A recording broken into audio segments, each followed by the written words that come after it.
Hello, my name is Tim Price. I'm so glad you're joining me today on the Faithful Friday. I thought I would share a story that I just recently read that was really powerful, I thought.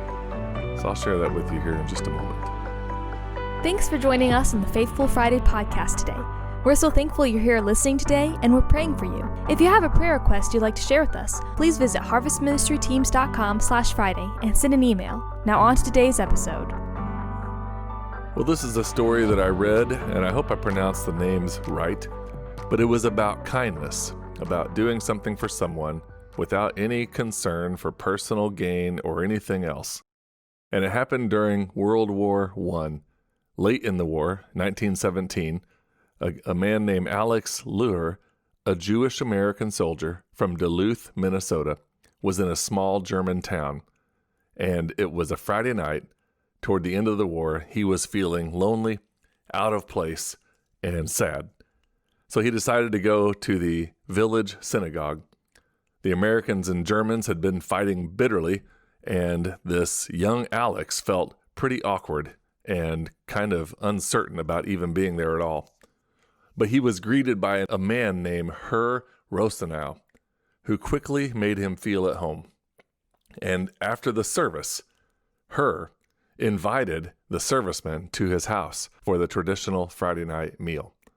Well, the beauty of the dinner and together with this German family made a deep and lasting impression on the young man, and he felt like he belonged.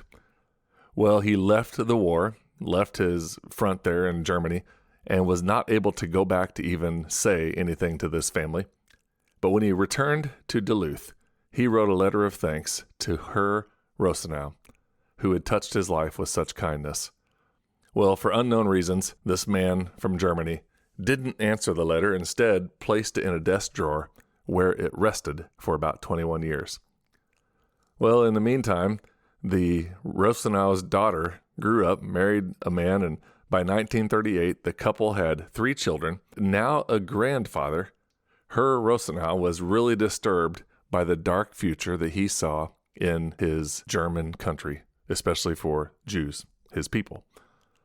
Well, one day, his 11-year-old grandson was rummaging through the desk drawer, and the foreign postage stamp caught his eye.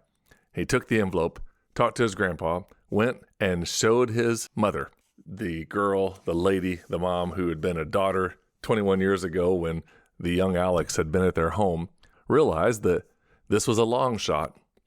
But what if she sent a note to this guy? Well, there was no return address on the envelope, and so she just merely put Alex Luhr, Duluth, Minnesota. It had been 2 decades since he had been there on that one Friday evening in 1917.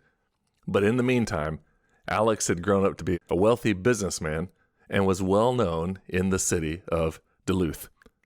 So the postmaster found him, delivered the letter, and the letter was a plea to sponsor this family as immigrants to America. Well, Alex did just that.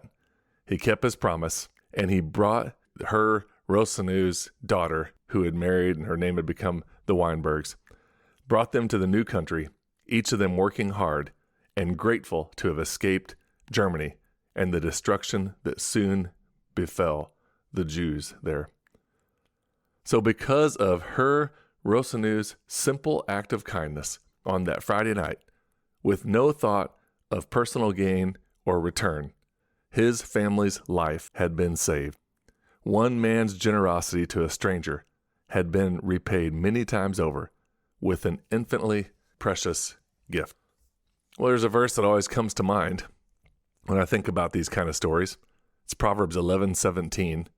Your kindness will reward you. And it goes on to say, but your cruelty will destroy you.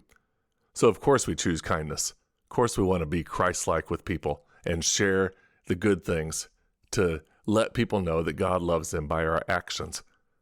And one of the things that's interesting is we don't have to do those kind things just so that we are rewarded, but we just never know in God's timing and God's economy how the things that we do, the kindness we show, the gifts we give, the things that we give to people who are in need, the ways we care and show God's love to people. Any of those things could produce huge and amazing dividends in the end.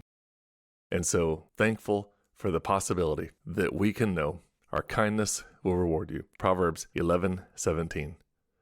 Well, thanks for listening today. Glad you're a part of the Faithful Friday, and invite you to share this with somebody that you might know, might be interested in hearing a Friday morning devotion, and look forward to talking with you next time.